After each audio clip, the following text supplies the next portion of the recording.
Jun. Ya. Boleh. Tak apa, tiga saya ke depan. Saya berjalan lagi.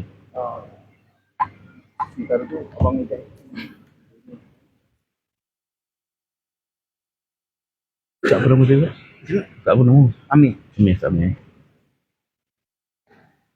Bismillahirrahmanirrahim. Okay. Assalamualaikum warahmatullahi wabarakatuh. Alhamdulillahi rabbil alamin, wassalatu wassalamu ala asyrafil anbiya wal mursalin wa ala alihi wa sahbihi ajma'in. Ashhadu an la ilaha illallah wahdahu la syarika lah wa ashhadu anna Muhammadan abduhu wa rasuluh. Allahumma salli ala Muhammad wa ala ali Muhammad. Rabbi shrah li sadri wa yassir li amri wa hdam lisani yafqahu qawli, amma ba'du. Kita mulakan dengan umul kitab Al-Fatihah. A'udzu billahi minasyaitonir rajim. Bismillahirrahmanirrahim. Alhamdulillahi rabbil alamin. Ar-Rahmanir Rahim. Maliki yaumiddin. Iyyaka na'budu wa iyyaka nasta'in. Ihdinas siratal mustaqim. Siratal ladzina an'amta 'alaihim ghairil maghdubi 'alaihim waladdallin. Amin. Boleh? Boleh. Sabar. Alhamdulillah, kita bersyukur pada Allah Ta'ala pada hari ini dengan limpah kurnia, rahmat dan kasih sayang Allah yang mengumpulkan kita dalam rumahnya ini. Sama-samalah kita niat iktikaf. Mudah-mudahan segala apa perbuatan kita di dalam masjid ini dinilai sebagai ibadah. Hatta tertidur sekalipun ibadah, insya-Allah. Jangan risau. Ya, kadang-kadang kuliah kita 2 jam, praktikal 2 jam ni, 4 jam ni boleh jadi boleh tertidur, terlelap. Insya-Allah tidur kita dalam ibadah. Jadi niat iktikaf. Kalau tak niat tak dapatlah. Ya. Terima kasih pada sahabat saya Ustaz Amir yang mempenguruskan majlis pada pagi ini. Yang saya hormati Tuan Haji Zaini selaku Biro Pengurusan Jenazah Masjid, para jawatan ahli-ahli jawatan kuasa Masjid UK Perdana, para pegawai, ahli-ahli sekretariat daripada SBJM, muslimin muslimat, tuan-tuan dan puan-puan, ibu-ibu, ayah-ayah, kakak-kakak, adik-adik, abang-abang yang saya kasihi sekalian. Semoga semuanya dalam keadaan sihat walafiat. Kita sekarang berada dalam satu program yang dinamakan kursus pengurusan jenazah. Masya Allah, kalau lihat dekat depan saya ni, yang ramai ni orang perempuan. Itu biasalah. Kursus kebanyakannya ramai datang orang perempuan. Orang lelaki beginilah. Sebab apa orang lelaki kadang-kadang pagi sibuk kan, nak pergi pasar, time tu lah nak pergi kedai, time tu lah nak masak kan. Orang perempuan dia banyak masa kan. Tapi alhamdulillah ramai datang bagus. Cuma lepas daripada kursus, bila ada kematian, yang orang perempuan ni lah yang susah nak cari kan. Yang hadir ramai orang lelaki, alhamdulillah senang, insya-Allah. Sebab itulah kita buat kursus ini biar beramai-ramai. Boleh katakan ni yang akan betul-betul terlibat dalam pengurusan jenazah mungkin dalam 10% jadilah. Tak dapat 10%, 5% pun jadilah kan. Sebab apa? Kursus ini tuan-tuan dan puan-puan, dia bukan semata-mata untuk kita melibatkan diri dalam pengurusan jenazah, nak bantu pihak masjid, pihak surau, tidak. Dia adalah ilmu sepanjang hayat. Selagi kita hidup, ilmu ni lah yang kita akan guna pakai. Sebab kita akan melalui banyak kematian-kematian orang sekeliling kita sepanjang hayat kita. Ya? Keluarga kita, ibu ayah kita, datuk nenek kita, adik-adik kita, anak-anak kita, jiran tetangga, sahabat handai. Maka setiap kematian ini, apakah yang boleh kita bantu, yang kita boleh buat saat berlaku kematian ni? Jadi bila ada ilmu ni, tu kata ilmu ni sepanjang hayat diguna pakai di mana saja. Ya. Dan mudah-mudahan dengan apa yang kita belajar hari ini, tak dapat banyak, sikit pun jadilah sebagai bantuan dan bekalan kita juga untuk dalam pengurusan jenazah ini. Dan alhamdulillah tuan-tuan dan puan-puan, pagi ini kita berkumpul dalam keadaan cuaca yang baik. kita akan buat 2 sesi, teori dan praktikal. InsyaAllah berjalan sama ada serentak atau kita akan berehat di pertengahan nanti. Okay. Baik, saya suka berdiri. Kalau duduk ni macam ceramah keluar maghrib kan, dia feeling dia tu lain. Kalau berdiri ni senang, saya nak point. Bangun, jawab soalan macam tu. Rasanya pihak masjid ada perlukan beberapa soalan kan? Ya. Jadi bersedialah untuk menjawab soalan dia. Baik tuan-tuan dan puan-puan, semoga kita semua dalam keadaan bersedia untuk menuntut ilmu, kita niat untuk menuntut ilmu, ya. Pagi ini kita akan buat 2 sesi, iaitu teori dan praktikal. Dalam bab teori, saya rasa dah bagilah buku modul kecil kan di tangan tuan-tuan. Buku tu size pocket, senang nak masuk dalam pocket dan senang juga mungkin nak hilang kan. Simpan baik-baik insya-Allah. Dan di situ adanya 3 bab yang kita akan belajar, iaitu dalam pertama bagaimana berhadapan dengan orang yang sedang nazak. Itu topik kita yang pertama. Orang yang tengah nazak ni apa kita perlu buat? Tengok je ke? Menangis je ke? Apa perkara yang perlu kita bantu dia? Kalau ada orang ni macam, yelah, mak tengah sakit, ayah tengah sakit, dia tak tahu nak buat apa. Dia ingat orang tu tidur, dia ingat orang tu sakit biasa, rupanya dah nazak. Apa perlu kita bantu dia? Yang kedua, bagaimana berhadapan dengan orang yang baru meninggal dunia. Baru meninggal. Takkan baru meninggal terus bawa masjid, ataupun baru meninggal terus kita mandi kapan dia. Dia ada perkara yang perlu kita buat. Ya, kena luruskan badan dia, kena buka baju dia. Benda-benda macam ni basic. Ya, makna kata kita perlukan panduan, dan bila berlakunya kita tahu nak buat apa. Okey, orang ni pergi sana uruskan dengan masjid, orang ni pergi balai polis, orang ni uruskan di rumah. Kita tahu apa yang perlu kita buat. Yang ketiga, urusan dokumentasi berkaitan pengurusan jenazah. Kita bukannya macam zaman sebelum merdeka. Orang tu meninggal terus kita uruskan jenazah tu. Tak boleh. Dia mesti adanya dokumentasi, surat kebenaran. Ya, surat kebenaran ni mana nak ambil? Dulu nama surat kebenaran ni permit kubur. Surat permit menguburkan mayat dia tulis. Bila sebut permit kubur, bila pihak masjid ke kariah ke telefon, permit kubur dah ada dah. Ada kami on the way nak pergi ambil. Dia pergi kubur, minta kat kubur kan. Tanya kat kubur, orang yang jaga kubur tu, "Cik, mana saya nak dapatkan permit kubur?" Bukan dekat kubur. Permit kubur tu dapat di balai polis. Jadi disebabkan itulah pertukaran nama. Jadinya surat daftar kematian. Nama dia lebih jelas. Okey. Dan yang keempat, rukun pengurusan jenazah. Ni sebagai nak memecahkan minda kita pagi-pagi ni. Ya, yang baru-baru lagi segar kan. Saya nak tanyalah kakak, cik-cik ke depan ni, rukun pengurusan jenazah ada berapa? Subhanallah, alhamdulillah, la ilaha illallah, Allahu akbar. Rukun pengurusan jenazah ada berapa? Berapa? 5. Okey, ada jawapan lain? Tanya belah abang ni pula. Rukun pengurusan jenazah ada berapa? 5. Ada jawapan lain? Ada nak against? Tak ada. Okey, sebutkan 5 tu apa dia? Yang pertama,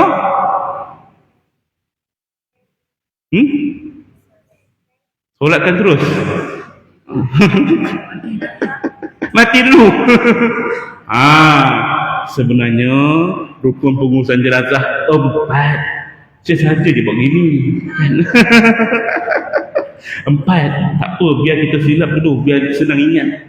4 tuan-tuan dan puan-puan. Apa dia 4 tu? Mandi, kafan, solat dan ke bumi. 4. Yang rukun 5 tu rukun negara. Okey, insya-Allah 4 ini kita akan belajar dalam pengurusan jenazah, daripada mandi, kafan, solat dan ke bumi. Dalam bab praktikal kita akan buat nanti. Ya. Dalam bab praktikal nanti tuan-tuan dan puan-puan, bab mandi nanti kita akan buat praktikal mandi tu. Biasalah saya ni dalam kursus sejak tahun 2012 saya buat kursus sehingga ni dah 11 tahun. Kalau praktikal mandi, saya biasanya akan buat simulasi saja tanpa melibatkan air. Sebab apa tak libatkan air? Tapi bergantung pada pihak penganjur lah. Kalau dia kata nak guna air, gunalah kan. Sebab apa? Alasan saya tak guna air, pertama, dia ada dua musibah tu. Dua perkara yang akan berlaku. Pertama, bila kita guna air, mandikan model nanti betul-betul, dia akan jadi banyak main. Banyak main air. Bukan budak sekolah saja, bukan budak kolej saja. Orang masjid pun, orang tua pun suka main air. Waktu praktikal nanti tengoklah, tak percaya tengoklah. Pasal apa? Sebab yang jadi model nanti kawan-kawan tuan-tuan juga. Time tu lah dia nak dajal kan. Saya belum habis cakap lagi, dia siram muka. Dia geletek kawan dia, mengejut macam ni. Iya, tengoklah nanti kan. Pasal kawan dia dah terbalik, nak buat apa lagi? Kan? Dia usik lah. Sama je lelaki perempuan kan. Jadi tak apa kita tengok nanti. Yang kedua, kalau kita guna air, insya-Allah yang jadi model tu balik demam panas. Bukan sebab terkejut, bukan sebab badi mayat, tidak. Sebab dimandikan terlalu lama. Time itulah tuan-tuan tiba-tiba minda segar, bertanya pelbagai soalan. Ustaz ni apa? Ustaz ni berapa bilangan dia? Daripada kanan ke kiri macam mana? Nak buat macam mana? Nak istijab macam mana? Lagi banyak soal, lagi lama kawan tu kena mandi. Ya, lagi Ustaz bila nak habis? Ya. Sebab itulah saya lebih suka simulasi. Simulasi tu macam mana? Kita letakkan mayat kat situ, tak payah guna air, buat action dia. Okay, macam mana nak pusing ke kanan, ke kiri, ke depan, ke belakang, nak lipat, nak mengangkat dia, macam mana? Itu lebih utama kita kena tahu. Ya, kalau mandikan dia basah kat dia, tapi tak dapat ilmu, tak dapat apa yang kita nak sampaikan, tak jadi juga. Jadi kita tengok nanti macam mana kesesuaian. Sebab pihak masjid cadang nak mandi betul-betul. Tengok, saya ikut pada kesesuaian program. Ya. Baik, itu dalam bab praktikal mandi. Dalam bab praktikal kafan, ini saya akan, insya-Allah kami akan tunjukkan 4 kaedah dalam membentangkan kain kafan. Dia sebenarnya tuan-tuan, kafan ni maksud dia ialah menutup aurat. Mandi tadi meratakan air. Cerita pasal mandi tadi, bab mandi ni, kadang orang kita serabut. Mana nak cari kafan barus, mana nak cari cendana, mana nak cari air mawar, mana nak cari air kasih. Benda-benda begini adalah sunat wangi-wangian. Kalau tak ada barang-barang yang kita sebut tadi pun tak apa.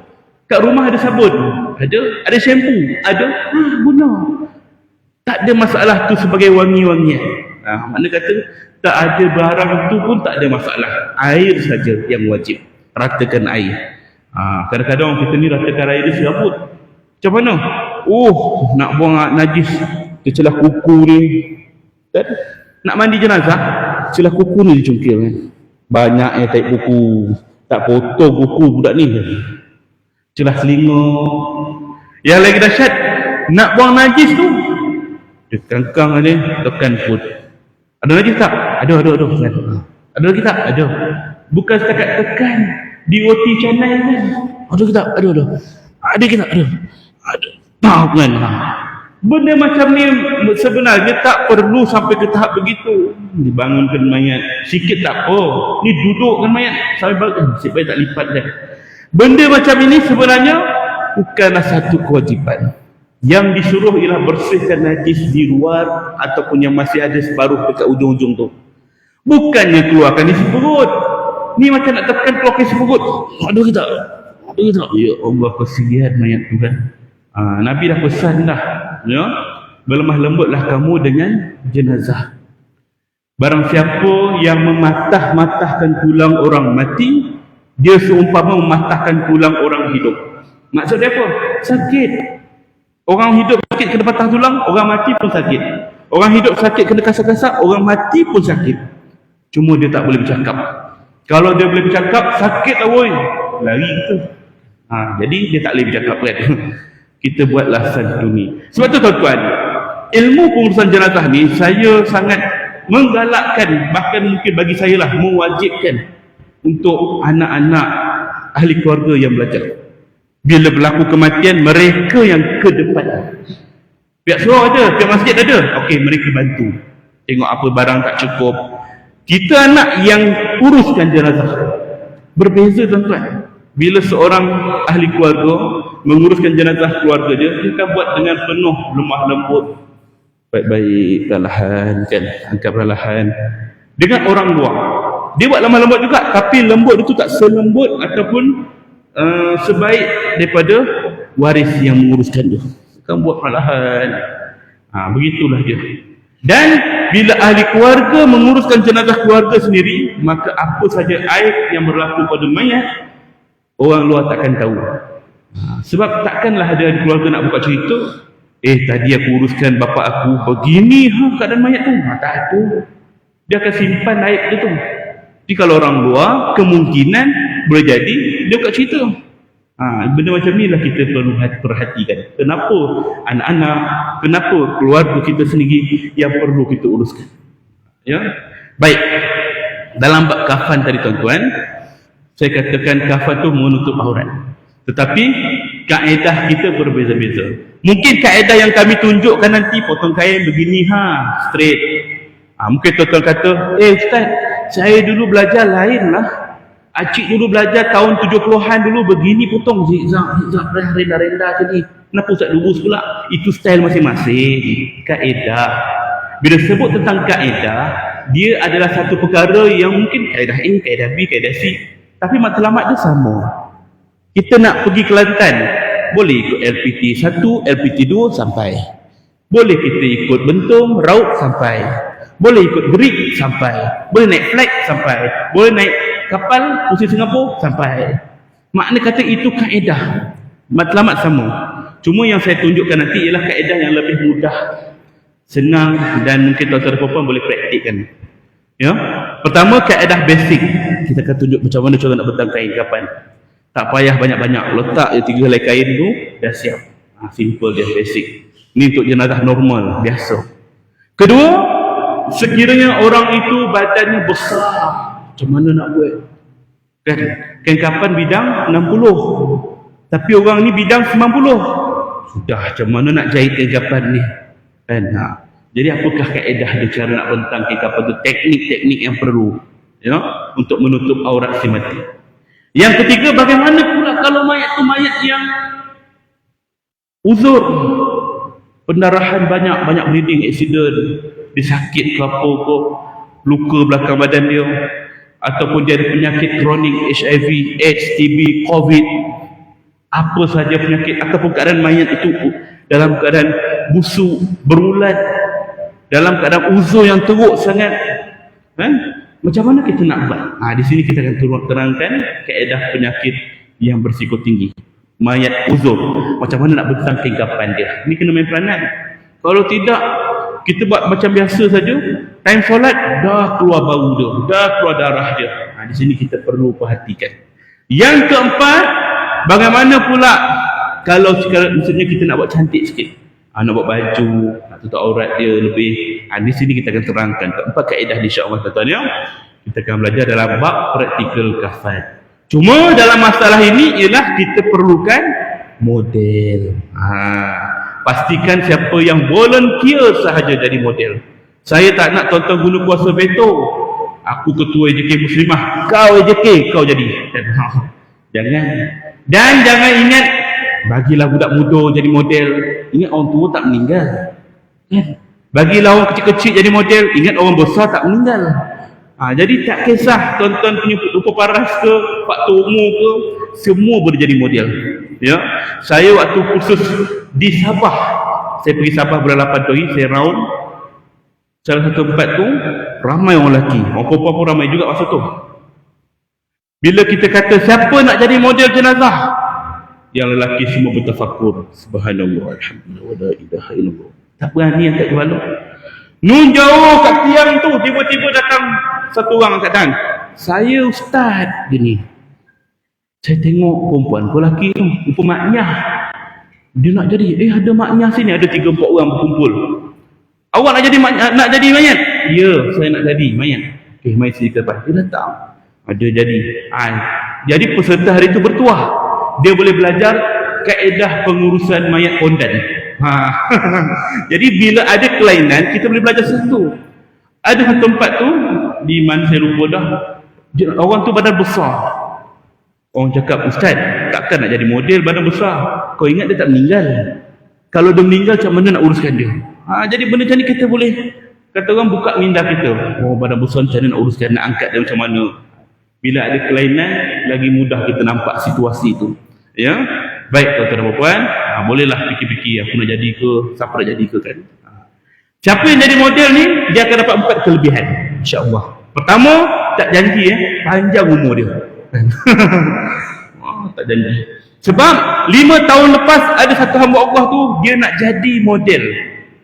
Dan alhamdulillah sampai ke hari ni dia hidup lagi. Siapa dia tu? Saya sendiri tuan-tuan. Model testimoni kan. Hidup lagi alhamdulillah. Yang kedua, yang jadi model nanti, insya-Allah mudah-mudahan time itulah Allah datangkan hidayah pada dia. Dalam kapan? Ya Allah, aku tak buat lagi dah ya Allah. Aku bertaubat ya Allah. Lepas ni aku jaga semayang. Mudah-mudahan datanglah hidayah Allah. Insaf kat dia tu. Yang ketiga yang jadi model nanti. Ini penting juga kan. Bila dia jadi model, dapat satu pengalaman yang baru, orang lain tak dapat. Kata orang pencapaian, achievement. Kalau orang cakap, saya pernah daki gunung Kinabalu. Ramailah orang daki gunung Kinabalu. Apa nak ingat? Saya pernah buat itu, buat ini. Semua orang pernah, apa saja yang kita buat pelik-pelik kan. Saya tuan-tuan, saya bidang saya satu lagi, saya menyelam, diving. Minggu lepas saya di Aceh. Kita menyelam dekat kaki Gunung Merapi. Rasalah bubble tu kan. Rasa panas. Balik, saya cerita pada orang-orang, aku dah berenang lah dekat Volcano, tempat Gunung Merapi. Orang lain pun dah pernah lah. Jadi tak ada benda nak dibanggakan. Makna achievement tu semua orang dah rasa dah kan? Tapi kalau tuan-tuan duduk dalam kain kafan, saya pernah dikafankan. Cakap siapa yang berani? Tak ada orang boleh channel kita kan? Dan yang keempat, siapa jadi model tuan-tuan?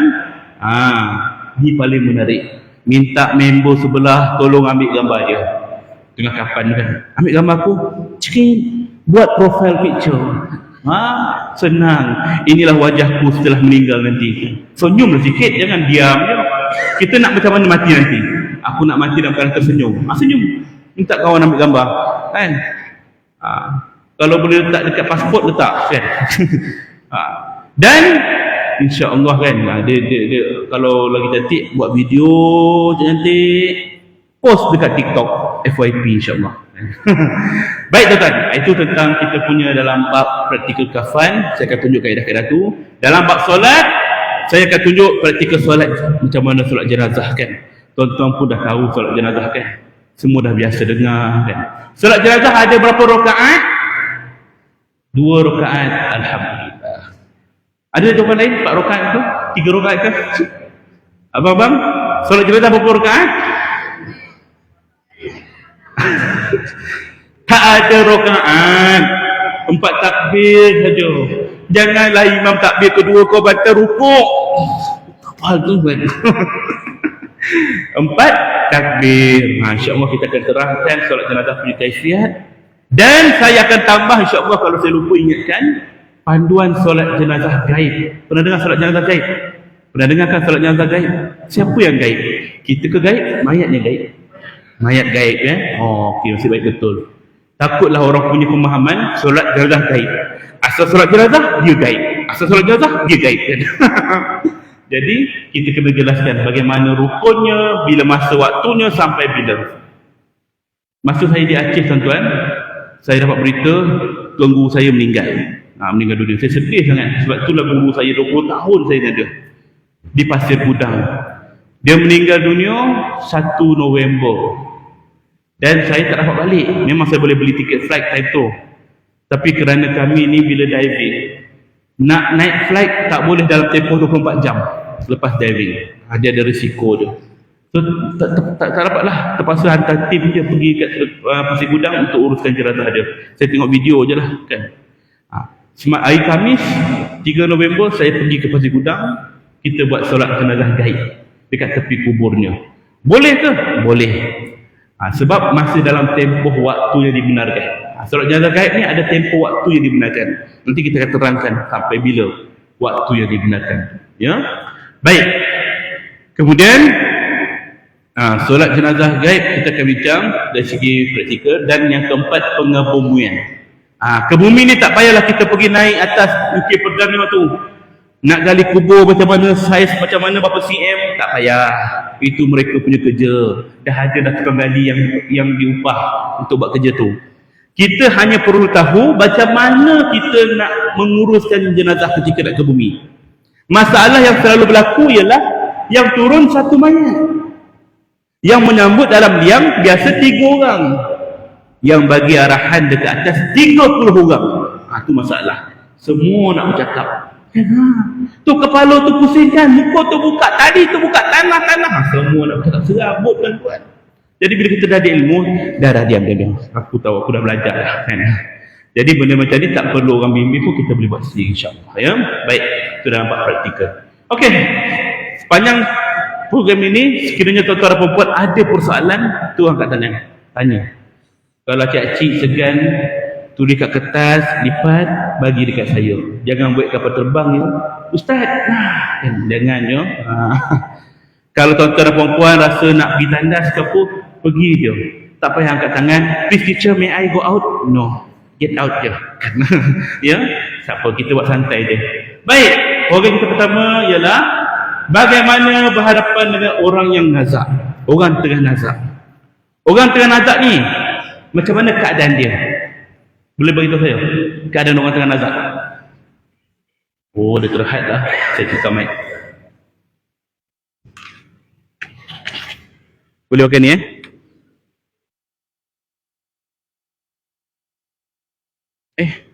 oh sini. Baik. Okey, baru boleh bebas ke sini. Okey, tanya abang sini. Orang tengah nazak macam mana keadaan dia? Teka je, tak ada salah pun. Macam mana keadaan orang tengah nazak, bang? Macam mana keadaan orang tengah nazak? Dada berombak tu kan? Okay, betul. Ada lagi? Orang tengah nazak macam mana keadaan dia? Macam mana keadaan orang tengah nazak? Keras? Apa yang keras? Oh, badan, kejang lah. Okey, betul. Okey, tanya akak dia pula. Macam mana orang tengah nazak? Jangan pada akak. Orang tengah nazak macam mana keadaan? Teka je. Takkan tak pernah tengok cerita tanah kubur kan? Agak macam mana orang tengah nazak? Tak sedar. Okey, betul. Jawapannya semua, tak ada jawapan lain? Baik, semua betul. Cuma yang paling betul, yang paling tepat, orang tengah nazak dalam keadaan terbaring. Belum pernah lagi orang tengah nazak berdiri. Ada? Pernah nampak? Kau kenapa? Tengah nazak. Tak ada. Itu semput. Jadi betul lah. Bila dia terbaring, kita akan nampak dada dia berombak, badan dia kejang, ya? Dia dalam keadaan yang susah nak bernafas. Itu adalah tanda-tanda susulan. Bila dia baring, apa perlu kita buat? Adakah kita hanya melihat dia sehingga dia meninggal dunia? Tidak. Perkara yang perlu kita buat ialah pertama, kita talqinkan kalimah la ilaha illallah sesuai dengan sabda Nabi SAW, lakinu mautakum la ilaha illallah. Talqinkan. Talqin itu maksudnya ajarkan kalimah la ilaha illallah kepada orang yang hampir meninggal dunia ni. Ajar. Kita sebut la ilaha illallah saja yang Nabi ajar. Tak perlu panjang-panjang.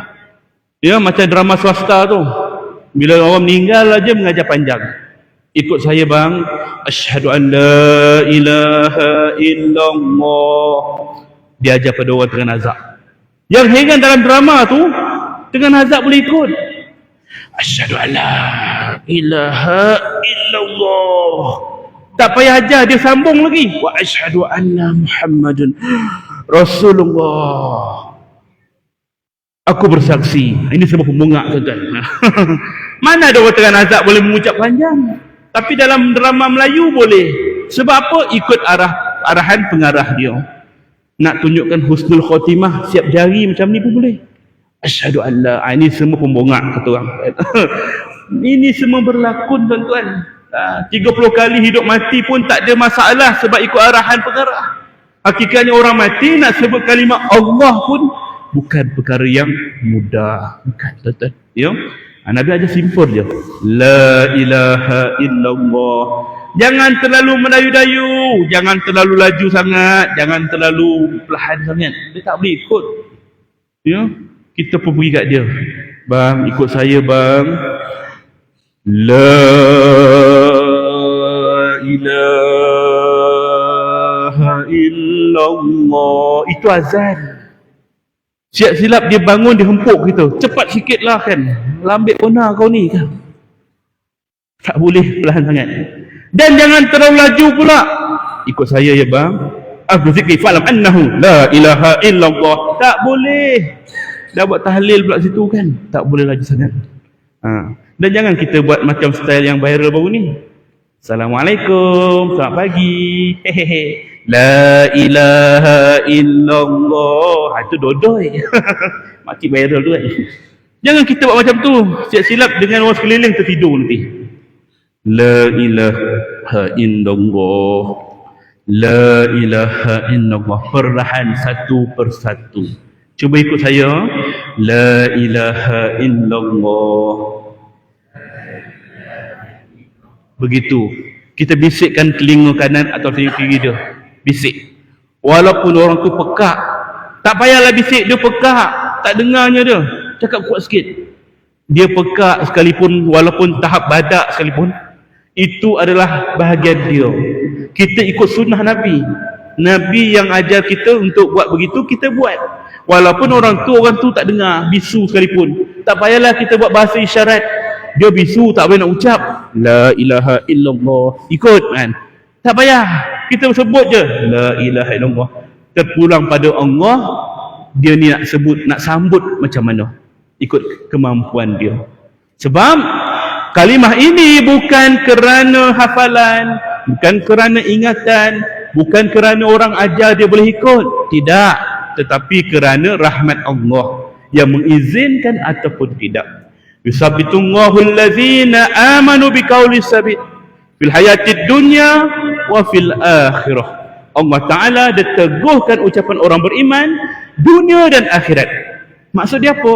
Kalau orang ni orang beriman, kalau orang ni orang beramal soleh, ketika dia nak mati, dia pasti dapat mengucap kalimah la ilaha illallah. Dengan sendirinya dia dapat ucap. Ini janji Allah. Bukan kita tak pernah dengar ramai orang yang meninggal mengejut. Tahu-tahu dah 2 hari meninggal sendiri kat rumah tu. Tahu-tahu dah 3 hari mayat dia dekat rumah tu. Tak ada siapa tahu dia meninggal. Maka ketika dia nazak, siapa yang ajar kalimah tu pada dia?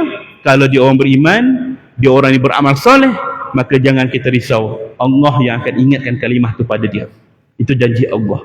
Wa yudillullahu zalimin. Dan Allah boleh sesatkan orang-orang zalim. Siapa orang zalim? Orang yang zalim diri sendiri dengan perbuatan dosa dan maksiat. Ketika dia nak mati, Allah boleh pusing hati dia.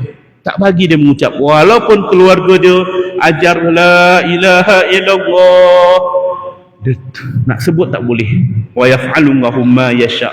Allah boleh buat apa sahaja yang dia kehendaki. Sebab tu kita kena jaga diri kita. Besok kita mati dapat mengucap ke tidak? Tuan-tuan, penting sebab Nabi sebut man kana akhiru kalamihi la ilaha illallah dakhala jannah. Barang siapa akhir kalam dia dapat sebut kalimah la ilaha illallah, masuk syurga. Itu kunci kita. Tak dapat sebut mana kita nak letak. Jadi kita kena fikir betul-betul kehidupan kita ni ending macam mana. Kita yang kena corakkan perjalanan kita ni, ya. Baik. Kita ajar kalimah ini sehingga dia dapat mengucap. Sekiranya dia tak dapat mengucap, tak mampu la ilaha illallah, sebut Allah, kata kat dia.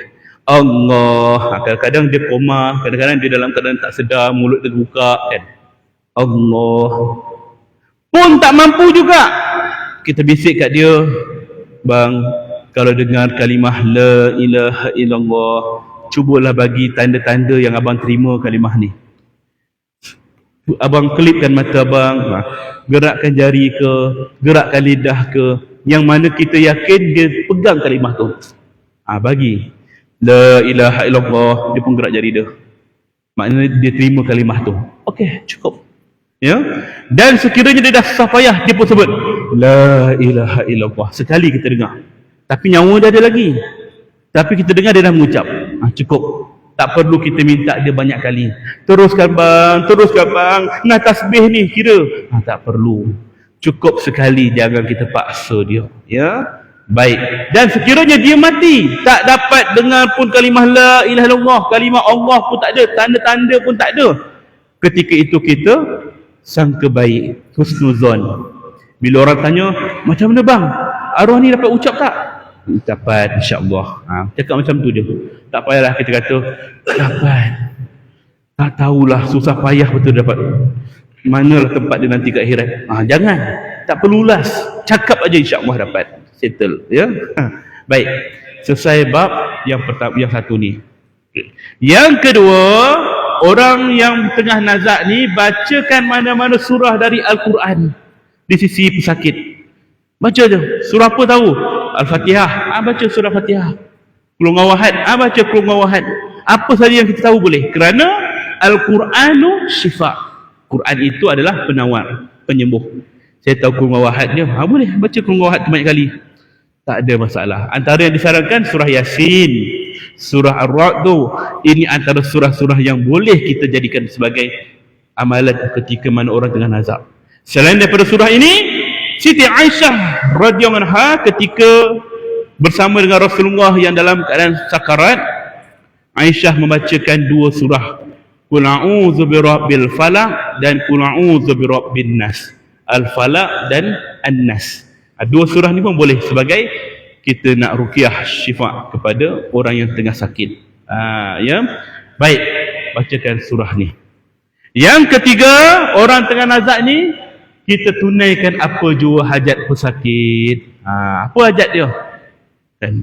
Dia nak air, bagi dia air. Dia nak burger, bagi dia burger. Selagi mampu. Kalau tak mampu, jangan marah dia. Tengah nazak ni, lapar kata dia. Nak makan apa? Nak makan bubur ke? Kita tahu dia tak boleh makan. Kita pun buat bubur untuk dia.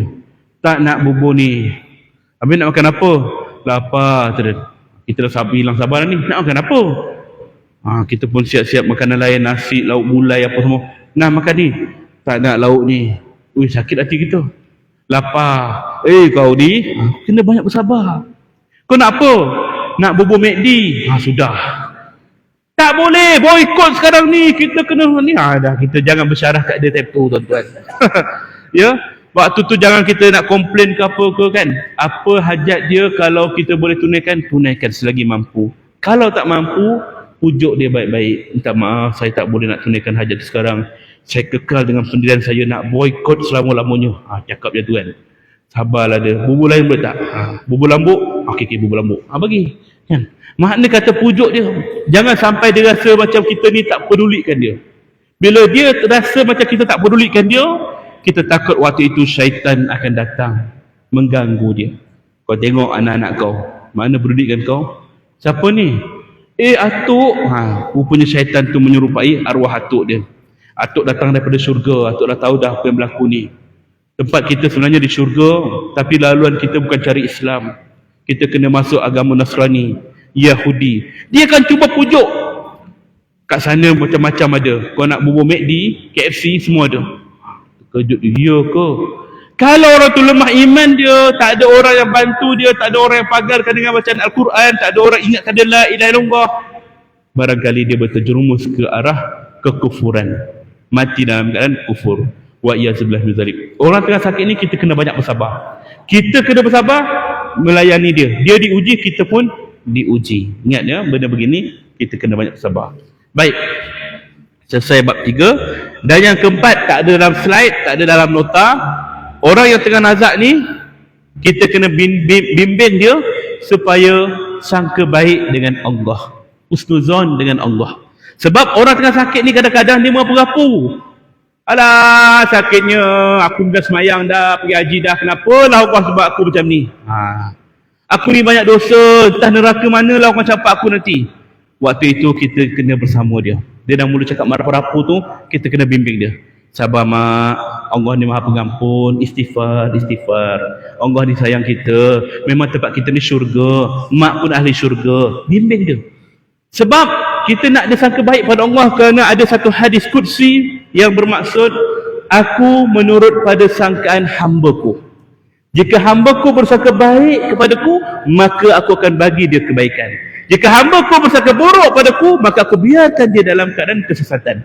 Maka bimbing dia supaya sentiasa sangka baik kepada Allah. Bimbing dia. Dia cakap berapa-apa tu, terus bisikkan dia. Istighfar, ingat Allah, Allah sayang kita, Allah Maha Pengampun, Allah Maha Penyayang. Bagi tahu macam tu je. Ya. Baik, selesai bab yang pertama. Ada soalan? Confirm tak ada. Biasalah tu. Minit-minit awal ni kan. Tak ada ya. Baik. Masuk kepada topik yang kedua. Tuan-tuan, nanti kita akan buat selingan video. Ada video kan? Boleh? Macam mana? Boleh touch ni? Video SPJ. Ada SPJ video? Mana? Ni awak punya pendrive ni? Macam mana nak setting benda ni? Kita benda-benda canggih tak ada kan? Dah terkeluar. Baik tuan-tuan ya. SPJM ni satu badan Skuad Pengurusan Jenazah Malaysia, NGO yang berdaftar sejak tahun 2018 kita beroperasi ya. Dan kami ni ada di cawangan setiap negeri dalam Malaysia ni.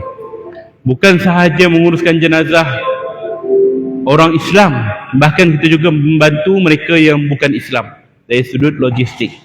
Dan selain daripada itu juga pengurusan jenazah di luar negara. Orang meninggal di luar negara, orang meninggal dalam negara nak bawa balik ke luar negara asal dia, itu perkhidmatan kami ya. Bagi kadar kos pula, kita tahu kadang-kadang ada orang yang meninggal ada khairat, ada yang tak join khairat. Jadi kita ikut kemampuan dia, ikut pada kadar karya. Karya kata, kami kat UK Perdana ni kos dia termasuk kubur semua katakanlah 1,000. Waris kena bayarlah 1,000 macam tu. Tapi katakanlah waris tak mampu, tak cukup duit lah, tak apa, NGO kami lah yang akan membantu untuk menjelaskan bayaran tu. Ikut kemampuan dia. Kalau mampu dia bayarlah, tak mampu kita akan tanggung. Itulah peranan kami. Jadi SPJM ini pejabat dia dekat je tuan-tuan, Taman Melawati. Kalau tuan-tuan rajin jogging pagi-pagi kan, lalu kat Masjid Mardiah tu nampak van jenazah bersusun warna hitam. Situlah di tempat kami, dekat dengan madrasah saya. Madrasah saya Mahat Tahfiz Kemahiran Nur Fattah. Sebuah tahfiz berkonsepkan kemahiran.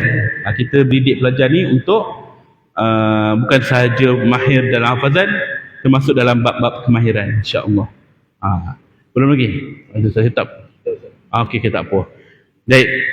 Dalam hal ini juga SPJM ini kita dah dalam pengurusan jenazah ni, antara kes besar kalau tuan-tuan masih ingat, kes kematian 23 orang pelajar dan guru di tragedi Ittifaqiyah.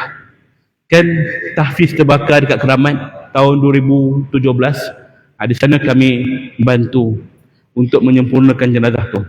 Kes yang lain, kalau tuan-tuan masih ingat, kes 6 anggota bombo yang mati lemas di Puchong ketika nak menyelamatkan satu budak lemas. 6 kena sangkut dengan air. Ini bukti kebesaran Allah. Ya. 6 orang yang nak menyelamat tu bukannya orang biasa-biasa, memang orang pakar diving, menyelam, profesional, diiktiraf. Dan ketika itu ada bantuan penyelamat yang lain, pihak bomba ada, JPAM ada, ambulans pun ada. Tapi siapa yang boleh menjangkakan dia boleh meninggal dunia dalam keadaan begitu? 6 tu profesional tapi mati dalam air juga kan. Jadi itulah takdir Allah. Walaupun kita ni dah mahir macam mana sekalipun, tapi bila berlaku kematian tetap akan berlaku. Baik, kita tunjuk video SPJM Al-Corporate. Ini adalah kita punya pengenalan untuk NGO kita ya, supaya saya kena selingan video supaya tuan-tuan tak ngantuk.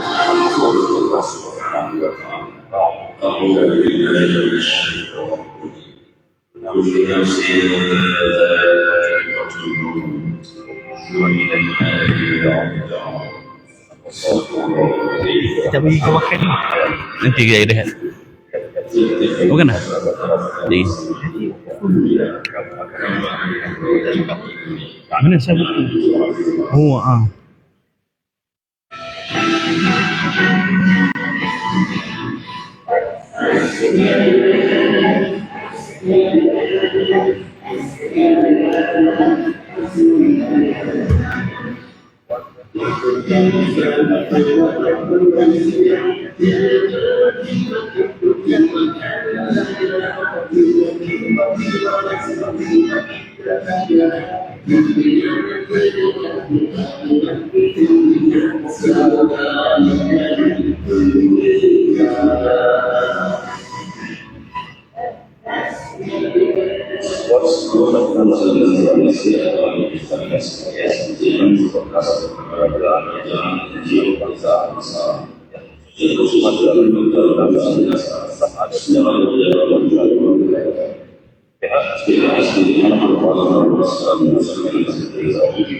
Satu orang.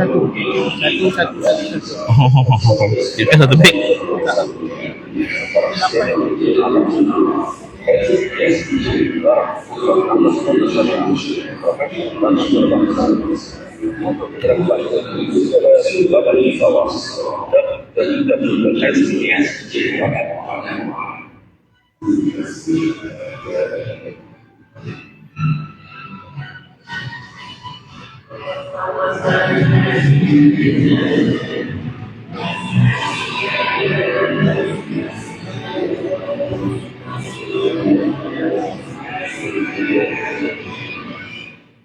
Kita pun ada live band Jangan ingat urus mayat aja. Kadang-kadang petang-petang lepak ke depan Sogo kan. Jadi tuan-tuan dan puan, itulah secara ringkasnya kita nak mengenalkan NGO kita, iaitu 3 objektif utama, iaitu mendidik masyarakat dalam bidang pengurusan jenazah macam sekarang ni. Termasuklah dalam menulis. Kita ada sediakan buku kecil tu tuan-tuan, dia kecil je, dan nota dia sekadar yang perkara yang perlu dibuat sebelum kita nak uruskan mayat. Kalau tuan-tuan nak yang lengkap, nak ada gambar, nak lebih jelas, itu kena bayarlah kan. Ya, ni buku dia. Buku ni ialah buku pengurusan jenazah mudah sahaja. Istimewa disertakan kaedah dokumentasi pengurusan jenazah reput berisiko tinggi. Dalam ni ada panduan untuk pengurusan jenazah COVID, HIV, AIDS, terbakar, mati lemas, semua ada. Ada gambar lagi. Termasuklah panduan solat jenazah, talqin, semua ada dalam ni insya-Allah. Ya. Kalau tuan-tuan beli kat Shopee, kita ada jual kat Shopee je. 35 harga dia. Tapi untuk peserta kursus 40 insya-Allah. Boleh? Tapi 40 bukan satu. 40 kalau beli 40 dapat 2. Satu lagi buku apa ni? Ini adalah buku 40 kisah orang mati. Setiap kematian ada kisahnya. Ibrah dan iktibar. Sebab apa? Bila saya buat kursus, bila saya ceramah kuliah maghrib ke apa ke, kadang-kadang orang bertanya, Ustaz, ada tak cerita-cerita pelik? Nak cerita pelik lah uruskan mayat ni kan. Orang kita nak cerita pelik je. Dia tak puas ke baca buku Mastika dulu? Tengok cerita tanah kubur, nak lagi cerita pelik-pelik kan. Jadi saya kata tak ada pelik-pelik. Yang pelik-pelik saya simpan. Yang kita nak tunjuk ialah cerita yang baik-baik, yang ada pengajaran, yang ada kita punya masyarakat kita, tentang kehidupan masyarakat kita macam mana dalam pengurusan jenazah. Ni 40 kisah ini ada. Maknanya sebuah buku ni 20 lah. Kalau tuan-tuan nak, boleh berurusan dengan urus dia dekat bahagian luar sana nanti. Okey? Baik. Kita bagaimana berhadapan dengan orang yang baru meninggal dunia? Baru meninggal dunia nak buat apa? Saya nak tanya secara umum. Orang yang baru meninggal dunia, kita nak ucap apa? Alhamdulillah. Innalillah. Ingatkan Alhamdulillah, mati juga kau kan. Kita sebut inna lillahi wa inna ilaihi raji'un. Itu kalimah istirja, kalimah musibah. Wa basyirus sabirin, beri kabar gembira pada orang-orang yang bersabar. Allazina idza asabatkum musibah, iaitu bila mana mereka ditimpakan musibah, qalu, mereka berkata, inna lillahi wa inna ilaihi raji'un. Daripada Allah kita datang, pada Allah kita kembali. Ini kalimah musibah. Bukan hanya pada orang sakit, bukan saja pada orang meninggal, apa sahaja musibah kita boleh sebut inna lillahi. Ya, ini kena belajar. Termasuklah kematian orang bukan Islam, orang kafir sekalipun mati, sebut innalillah juga. Ni orang kita ni daripada dulu terbiasa sebut RIP. Bila kawan dia Ahcong meninggal, dia pun komen RIP, RIP, RIP, RIP, RIP, RIP, semua nak RIP. Apa maksud RIP tu? Rest in peace, RIP kata dia kan. Maksud rest in peace tu, berdoalah, maksud berdoa, berehatlah kau dengan tenang, bersemadilah kau dengan aman. Itu adalah satu doa, satu pengharapan. Sedangkan kita bagi orang Islam tak boleh mendoakan kepada orang yang mati tanpa Islam. Tak boleh, dilarang, bahkan ulama mengharamkannya. Kerana pernah berlaku di zaman Rasulullah SAW. Ketika pakciknya Abu Talib dalam keadaan sakaratul maut, Rasulullah pujuk dia, pakcik, ikutlah saya, masuklah Islam, sebutlah la ilaha illallah, saya jamin tempat pakcik di akhirat nanti. Ketika itu Abu Jahal pun ada. Abu Jahal kata, ya Muhammad, ya Abu Talib, jangan kau ikut cakap Muhammad ni, kau kena kekal dengan agama nenek moyang kita. Setelah dipujuk, dirayu, akhirnya Abu Talib kata, wahai anak saudaraku Muhammad, aku kekal dengan agama asal kita, nenek moyang. Maka matilah Abu Talib dalam keadaan kafir. Lalu Rasulullah sedih, tak dapat selamatkan pakciknya. Pakcik dia jaga daripada kecil, yang membelanya ketika orang-orang Quraisy menghalaunya, tapi dia tak dapat beriman. Dan Nabi pun berkata di sisi mayat pakciknya, wahai pakcik, aku berjanji akan sentiasa mendoakan kepada Allah supaya Allah ampunkan dosa-dosa pakcik. Dan Nabi pun cuba nak berdoa. Lalu tegurlah, lalu datanglah teguran Allah dalam surah Taubah ayat 113. Tidak boleh mana-mana Nabi atau orang beriman mendoakan kepada orang musyrik, sekalipun orang musyrik itu kaum keluarganya sendiri. Setelah nyata orang musyrik itu tempatnya di neraka. Maka bila Nabi dapat teguran Allah, maka Nabi pun menghentikan niatnya. Kalau Nabi pun tak boleh doakan pakcik ni yang baik itu, kita pun tak boleh doakan juga pada keluarga kita, jiran tetangga kita, sahabat handa kita yang bukan Islam setelah mereka mati. Ya, ini adalah satu arahan, perintah daripada Allah Ta'ala. Kita kena akur. Ketika saya kuliah di Sabah, ada orang bertanya, Ustaz, saya ni seorang mu'alaf, mak ayah saya belum lagi Islam. Jadi kalaulah mereka mati tanpa Islam, tak boleh ke saya nak mendoakan dia, pergi ke kubur dia, mengharapkan Allah tak lampukan dia? Saya katakan, memanglah itu mak ayah kita mengharapkan yang terbaik pada mereka. Namun kalau mereka tanpa iman mati, maka kita kena berserah pada Allah, tak boleh doakan. Tak boleh, kita kena redha. Itulah tahap redha kita bagi seorang Muslim. Baik. Yang kedua, orang yang baru meninggal di dunia ni, tutup mata jenazah. Tutup. Jangan dibiarkan celik macam tu je. Kan terbuka macam ni. Orang baru mati ni kadang-kadang dia mata dia memandang ke atas. Pandang atas. Kita pun tengok atas. Apa dia pandang tu? Tak ada apa-apa pun kan. Janganlah lurus sangat kan. Orang yang baru meninggal dunia, mata memandang ke atas, itu adalah fitrah. Sebagaimana pernah berlaku juga pada zaman Rasulullah SAW, ketika Abu Salamah radhiyallahu anhu meninggal dunia. Ketika dia meninggal dunia, matanya terbuka. Maka sahabat-sahabat yang datang tengok mata dia terbuka, sahabat pun mula berkata-kata. Macam kita lah, tengok orang pelik sikit pada mayat. Kenapa mata dia tu terbuka? Kenapa perut dia macam tu? Kenapa kaki berlipat macam tu? Semua kita nak komen. Lalu Nabi SAW masuk dan terus menutupkan mata Abu Salamah, dan Nabi berkata, sesungguhnya Orang yang mati itu ketika rohnya keluar, mata akan mengiringi pemergian roh. Kerana roh kita keluar melalui ubun-ubun kepala. Dia akan tengok rohnya keluar. Maka itu adalah fitrah. Benda yang biasa. Tak ada apa-apa keraguan. Lalu Nabi pun menutup mata Abu Salamah. Dan Nabi berkata pada para sahabat, hendaklah kalian berkata baik-baik ketika ini. Kerana di saat ini, malaikat yang hadir semua mengaminkan kata-kata kita. Sebab itulah, kita lepas solat jenazah, kadang-kadang imam akan sebut, apa kita nak katakan pada mayat ini? Kita jawab, baik. Apa kita nak saksikan pada mayat ini? Baik. Kias kepada apa yang berlaku ketika Abu Salamah meninggal dunia. Nabi suruh sebut yang baik-baik. Walaupun jenazah tu tak baik, kita cakap yang baik-baik saja. Ya, baik. Apa nak buat kalau mata terbuka? Urut mata dia. Urut mata dia, gunalah minyak apa yang ada kat rumah tu. Kan, mak baru meninggal, terbuka mata mak ni. Ambil minyak yang ada kat rumah kita. Kalau ada minyak urut, urut perlahan-lahan. Minyak apa lagi ada kat rumah? Minyak masak ada kan? Guna minyak masak yang kat dapur tu. Pastikan minyak masak tu ialah minyak masak yang baru. Janganlah goreng ikan keli malam tadi, ditadah dalam kuali tu kan. Ambil lah kocak-kocak kan. Naik bau tu, datang kucing, jilat mata kawan tu kan.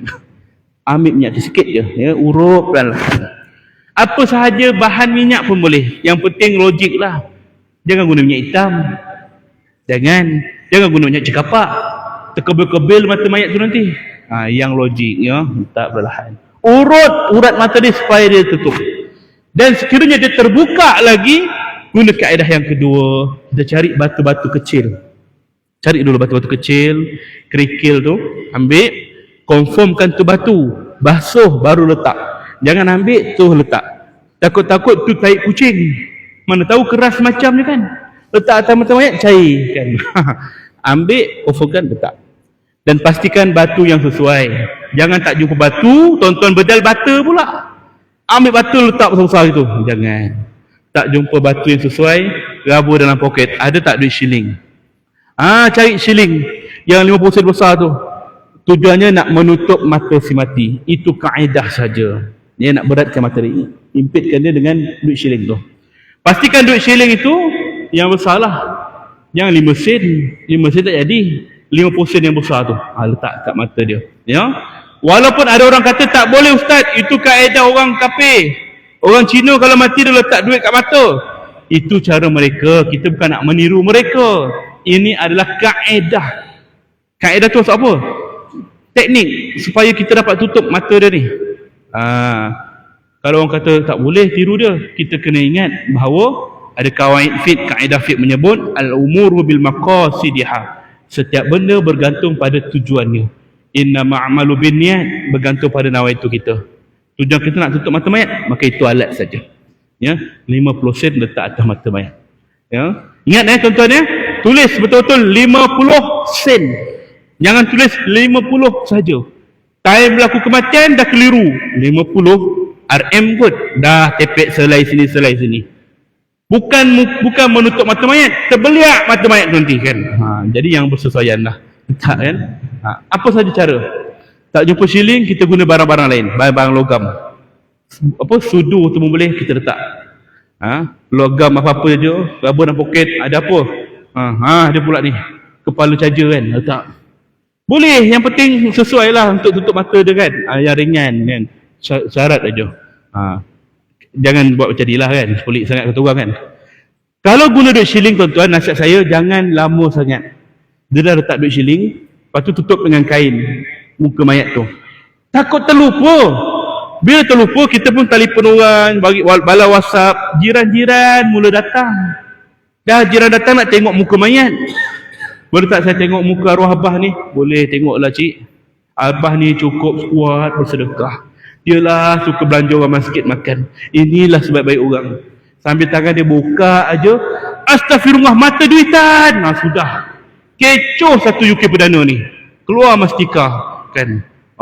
Jemaah Masjid UK Perdana keluar duit kan.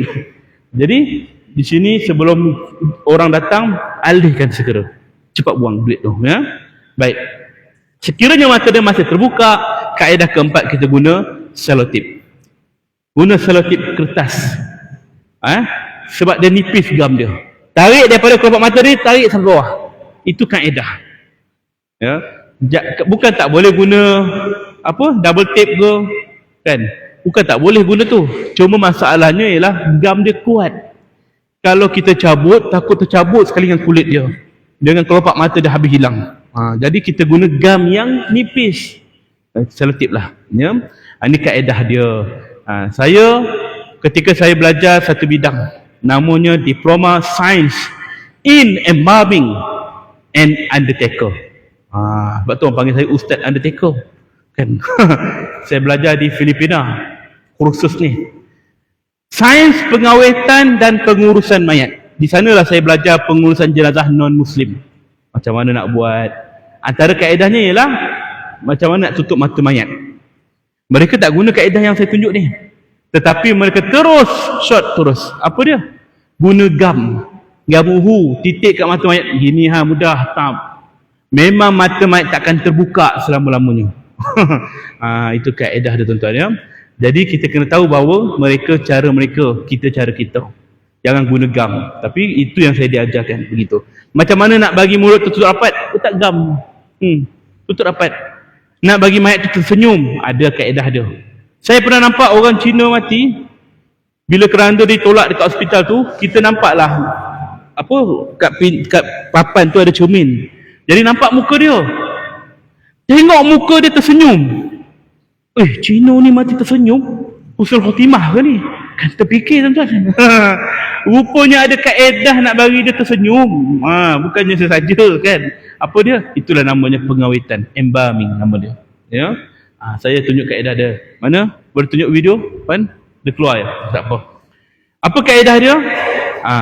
Mayat ini, orang bukan Islam, biasanya dia akan simpan mayat. Simpan untuk 3 hari, untuk seminggu, 2 minggu, tu biasa. Kerana, dia buat video. Kerana untuk mengelakkan mayat itu cepat mereput. Tu kaedah mereka. Ya. Mana kat file tu ke? Pengawetan. Saya tunjuk satu video, yang mana video ni adalah video simulasi. Macam mana kaedah mayat itu diuruskan. Yang mana? Simulasi. Alright, tengok dulu video ni. Semua jenazah yang diimpor atau diekspor perlu menjalani proses awet. Mayat-mayat ini akan dilalui proses di dalam itulah yang mana dia untuk memasukkan jenis ke dalam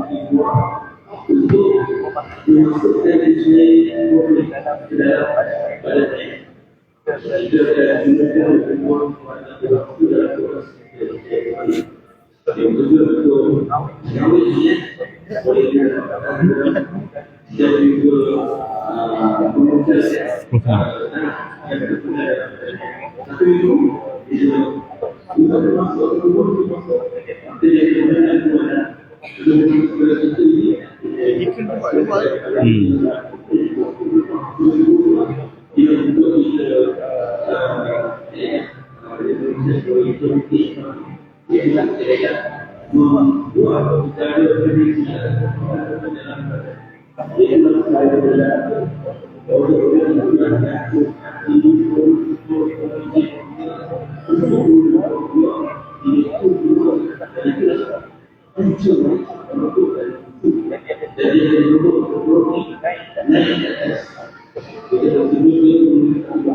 Okay, terima kasih.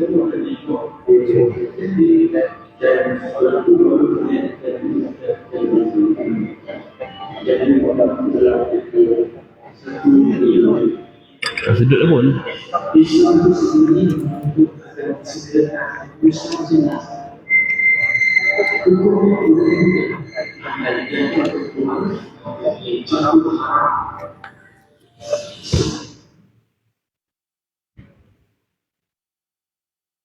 Baik, itulah dia prosedur pengawetan mayat.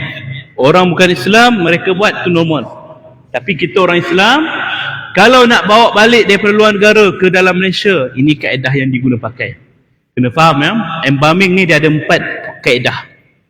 Pertama, namanya ialah surface embalming, iaitu kita guna cecair kimia tu, formalin nama dia, ditaburkan di atas mayat. Macam mana orang-orang kat laut, dia tangkap ikan, nak bagi ikan tu segar supaya sampai kat darat, dia akan sebarkan formalin tu. Bagi mayat bagi ikan tu lambat membusuk. Yang kedua namanya ialah hypodermic embalming, iaitu kita guna kaedah injection. Injection 5 liter formalin dicucuk seluruh badan mayat. Dia cucuk tang sini, cucuk tang sini, cucuk tang sini, cucuk tang sini, tang sini, tang sini, tang sini, tang sini. Semua dia cucuk tuan-tuan sampai habis 5 liter. Hypodermic embalming. Yang ketiga namanya ialah arterial embalming, iaitu kaedah kita memasukkan formalin macam tadi ke dalam badan mayat. Badan dewasa, orang dewasa ada 5 hingga 6 liter darah. Dan formalin akan menggantikan tempat darah tu sebanyak 12 liter. 6 liter keluar, 12 liter masuk tempat. Dan yang keempat, cavity embalming, iaitu kaedah yang tunjuk gambar tadi. Kita gunakan troka. Saya bawa alat saya ni. Ni dia. Hujungnya tajam, kelilingnya lubang, dan belakangnya dia tu ada bahagian untuk salurkan tiup. Kita akan rodok buat mayat. Ambil kau, ambil kau, ambil kau. Sedut keluar segala organ-organ dalam tadi. Guna vacuum lah, bukan saya sedut begini. Tak ada tuan-tuan. Sedut. Untuk apa? Sebab dalam badan ni lah, organ ni lah cepat membusuk. Semuanya kena buang. Di luar negara, walaupun negara jiran kita, Singapura, Thailand, Indonesia, bila orang Malaysia meninggal nak bawa balik, kaedah ini diguna pakai. Apatah lagi negara jauh-jauh. Kita orang Malaysia, alhamdulillah, kita tidaklah terlalu straight dalam bab ini.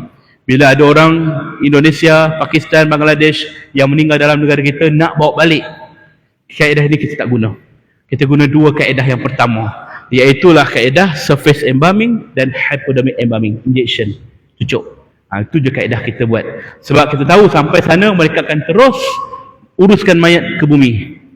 Kita kat sini, kalau meninggal kat luar negara, mereka akan ikut prosedur yang ditetapkan. Itu adalah kewajipan dia. Sebab itulah Nabi dah pesan, mana meninggal, situlah ke bumi, tak payahlah bawa balik mayat. Kecuali kalau tempat tu memang tak ada kubur. Kan? Contoh negara China, kalau tuan-tuan berjalan kat China tu janganlah lama-lama sangat. Sebab undang-undang dia pelik sikit. Kalau meninggal situ, dia tak benarkan ke bumi. Mungkin ada, tapi tanah dia mahal. Tak termampu kita nak bayar maintenance dia. Kalau tak mampu, apa nak buat? Kena bakar mayat tu. Takkan nak bakar mayat orang Islam kita. Dia kalau orang penduduk negara dia tak ada masalah, dia boleh tanam. Kita ni orang luar, kalau meninggal tak boleh tanam. Kena hantar balik. Jadi diharuskan bawa balik. Boleh bawa balik, tak ada masalah. Sebab tak ada tempat situ. Tapi kalau negara tu ada, jangan bawa balik. Biarlah ke bumi situ.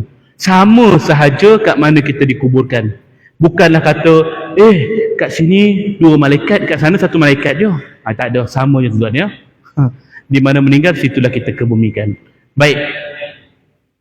Kita guna seretip, sekiranya mata mayat ni masih terbuka, ambil kapas, tutup mata dia. Simple je. Ya. Yang ketiga, sumbatkan kapas ke dalam 2 lubang hidung dan telinga mayat. Kapas tu kita ambil, gumpal-gumpal, tutup hidung dia, tutup telinga dia. Tujuan dia apa? Untuk apa? Elakkan binatang masuk. Betul? Kucing, anjing masuk tak? Tu binatang tu kan, serangga, nyamuk, lalat, ulat, semut. Jadi kita tutup supaya mereka tidak ada ruang untuk masuk. Dan untuk mengelakkan cecair yang keluar daripada badan mayat ni meleleh. Jadi kita blok. Dengan kadar yang sesuai, sekadar yang sesuai, sekadar yang boleh. Sekadar yang boleh. Sebab apa saya kena mention benda ni banyak kali?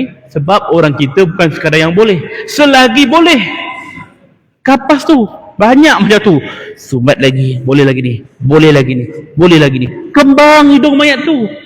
Bila kita nak uruskan mayat, apa kembang sangat mayat ni hidung dia? Tarik keluar, la ilaha illallah, daripada tekak ni disumbat kapas. Jangan siksa mayat tuan-tuan, sikit saja kan. Kena faham tu ya. Baik. Yang keempat, keluarkan gigi palsu dan tutup mulut jenazah. Gigi palsu yang jenis keluar masuk tu, macam orang tua dulu pakai. Kalau dia pakai macam tu, cabut. Takut nanti dia tergelincir masuk ke tekak, pasal dia terbaring, dia boleh jatuh melurut, susah kita nak ambil balik. Maka keluarkan segera ketika dia baru meninggal, atau tengah nazak tu keluarkan terus, ya. Gigi palsu tu, melainkan gigi palsu yang dah tanam dalam gusi, dia dah operate masuk dalam gusi. Yang tu jangan pandai-pandai nak cabut. Tak erti tiba-tiba minta pelayar pula. Minta pelayar, kenapa? Ni gigi palsu ni abah pakai ni, cabutlah. Bismillahirrahmanirrahim, cabut kuat-kuat. Ya Allah, gigi betul, tersalah. Masalah kita. Kalau tak boleh cabut guru tangan, susah sangat, biarkan sahaja, jangan seksa mayat, ya. Termasuk gigi yang letak besi kat depan tu, apa tu? Braces. Jangan pandai-pandai pula nak minta screwdriver, cungkil berdarah mulut mayat tu kan. Ya je. Nak buat macam mana kan? Kita tak kerti nak cabut, biarkan saja. Apa saja barang yang ada pada badan mayat yang tak boleh cabut, biar. Rambut dia berkala. Rambut dia kala warna merah, warna kuning, warna hijau, dah macam traffic light. Macam mana nak buat ni? Agak-agak macam mana nak buat? Botakkan dia. Boleh ke? Tak boleh. Jangan buat macam tu. Kita cuba hilangkan dengan air, dengan sabun, shampoo, cuba hilangkan. Kalau tak boleh, biarkan. Jangan kita tumpu lama. Dah setengah jam dah ni nak hilangkan warna dia ni. Biarlah nak macam mana. Itu bahagian dia. Termasuklah kalau mayat tu ada tatu. Tatu badan kan. Gambar naga lah, gambar monyet ke, gambar salib ke. Sebelum dia Islam mungkin dia Kristian ke, tapi ada gambar salib besar. Macam mana nak buat ni? Salib ni tak boleh masuk kubur ni. Nak buat macam mana? Ambil pisau sagat, siat. Boleh ke macam tu? Jangan. Jangan buat. Lalukan air je, lalukan air. Begitulah kaedah kita dalam menguruskan jenazah yang ada barang yang tak boleh cabut. Termasuk kalau kita ni ada mayat tu yang jenis pakai stomach bag, perut dia tebuk kan. Kalau kita cabut tak kena dengan kaedah dia, tak kena cara dia, boleh jadi terkeluar air najis, semua tak henti darah ke apa. Maka kalau kita tak tahu, jenazah dah sampai dekat hospital, dekat rumah atau kat masjid, alamak abah pun jadi tak buang lagi lah, potong bagian hujung plastik bag tu, dah semak kapas, tak payah keluarkan. Kalau tak reti, ya je, bersihkan aja najis yang kat tepi tu je, tanam sekali tak apa. Kalau kita tahu kaedah nak buka, buatlah. Tapi kalau takut risiko dia terkeluar usus dapur tu ke payah pula, biar. Jangan paksa, ya. Itu kaedah dia dalam pelaksanaan mayat yang ada barang-barang kat badan dia. Perlu tak tayamum? Kadang-kadang ada orang bertanya, kan air tak kena, jadi lepas mandi ni kita buat tayamum. Tak perlu. Kadang-kadang orang mandikan jenazah budak kecil yang belum balik, belum sunat ni, dia kata lepas mandi kita kena tayamumkan mayat ni. Kenapa? Kerana dia tak kena air, tak sempurna. Salah. Syarat tayamum ni, tujuan tayamum dua je. Pertama, sekiranya mayat tu tak boleh kena air langsung. Contoh, mati terbakar, atau kulit dia rosak, ataupun dia ni penyakit berjangkit macam COVID, tak boleh guna air dululah kan, sekarang dah boleh dah. Maka tayamum. Yang kedua, sekiranya tempat itu, daerah tu tak ada air, maka boleh tayamum. Selain daripada tu, budak kecil ke, tak sunat ke, ada tatu ke, barang terhalang ke, mandi saja. Dah mandi siap, tak payah kita tayamum lagi. Kena faham ya? Baik. Kemudian kalau orang palsu, ambil kapas, ambil kapas sumbat dalam mulut dia. Sekiranya mulut dia terbuka kan, nak elakkan serangga masuk, ambil kapas sumbat. Kemudian ambil kain panjang, kain tudung bidang 45 atau apa, tudung bawal tu kan, atau kain serban, gulung-gulung, ikat bawah dagu ni. Ikat naik ke atas. Oh tak ada pula gambar sini. Mana gambar dia ni? Hilang. Tak boleh baca kot. Dia ada gambar tu kan tak ada gambar. Jadi ikat di bawah dagu ni, naik ke atas. Itu namanya ikatan pocong. Hantu pocong yang kita panggil tu, asalnya ialah ikatan bawah dagu ni, naik ke atas. Ikatan pocong. Dapat dekat orang Melayu, buatlah bandar pucung. Buatlah Felda pucung kat Pahang kan. Semua nak dipucungkan, pucung jaya, pucung perdana, pucung utama, semua nak pucung. Asalnya ialah ikatan pucung tadi nama dia. Baik, itu sunnah.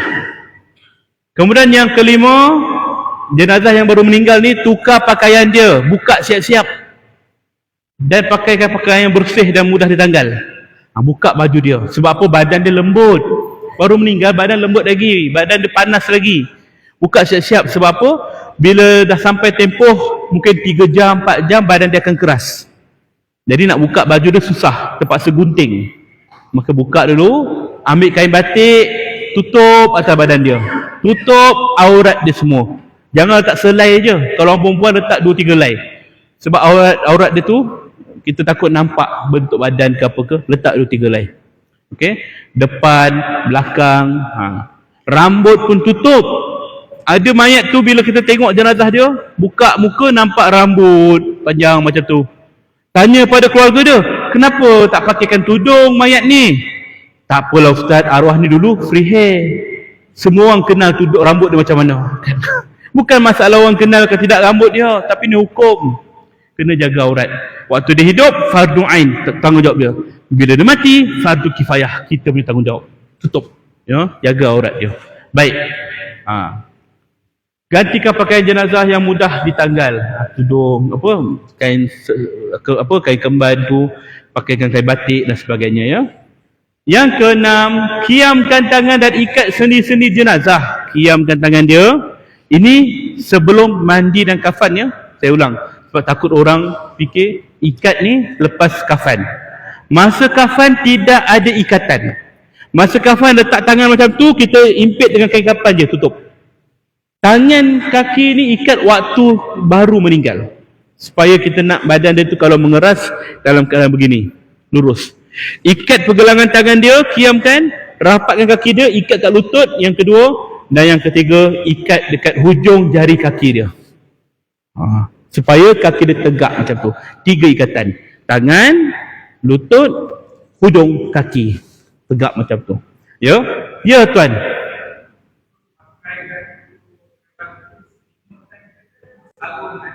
Bagus. Maksud kita pakaikan tu ialah kita selimutkan saja. Jangan sarungkan. Takut susah nak buka. Ya? Tutup tu pastikan tutup aurat. Kalau boleh kita selit ke tepilah bawah badan dia supaya tidak terselak macam tu. Ya. Masa ni lah kita bersihkan najis dia. Kalau ada pampers, bersihkan najis-najis dia tu kan. Ni sebelum mandi bersihkan dulu. Sebelum orang datang, supaya mayat tu dalam keadaan yang tidak mengaibkan dia. Bau busuk ke, nampak najis ke, bersihkan dulu. Ya. Baik. Kita ikat tangan dia apa semua tu, biarkan dia lurus. Ada satu kes tuan-tuan, satu orang tua meninggal, umur 90, meninggal malam hari. Pagi tu baru dia beritahu orang surau. Saya pun datang untuk uruskan jenazah dia.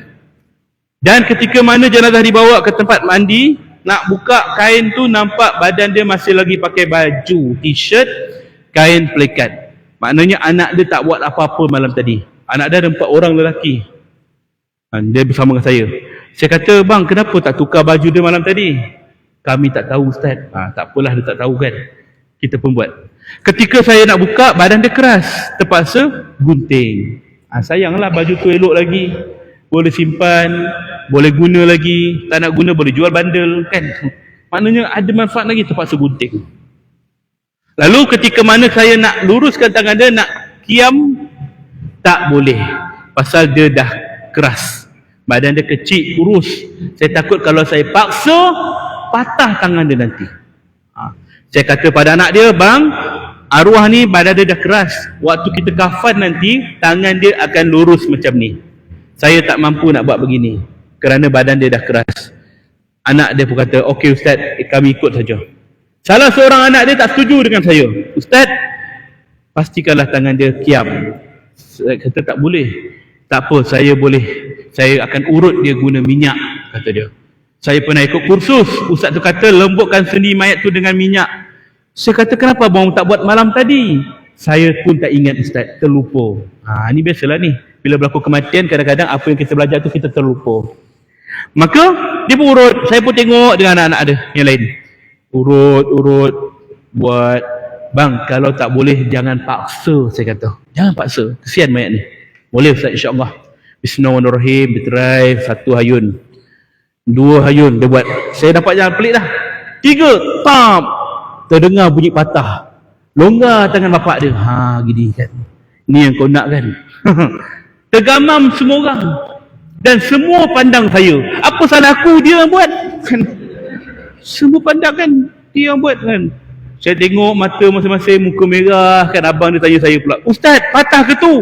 Dia tanya pula saya. Bagi soalan kebat pula tu. Sudah kan. Pandang muka adik dia yang buat tu muka pucat. Lagi pucat daripada arwah bapak dia.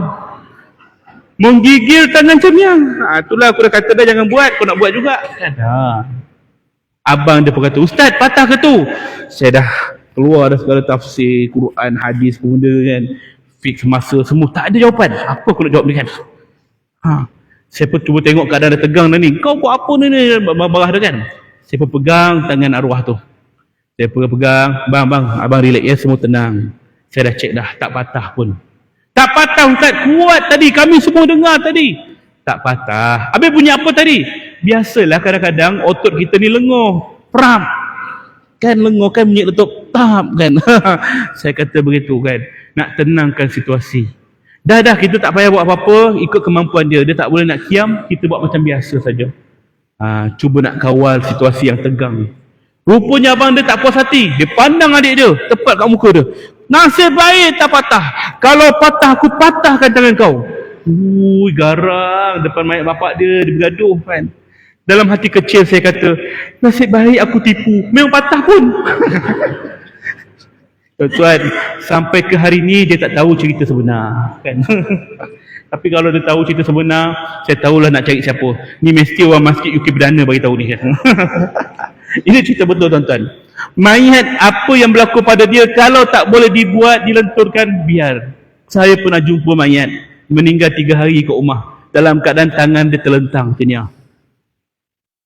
Tangan kat belakang. Entah heart attack waktu tengok TV ke mana tahu kan.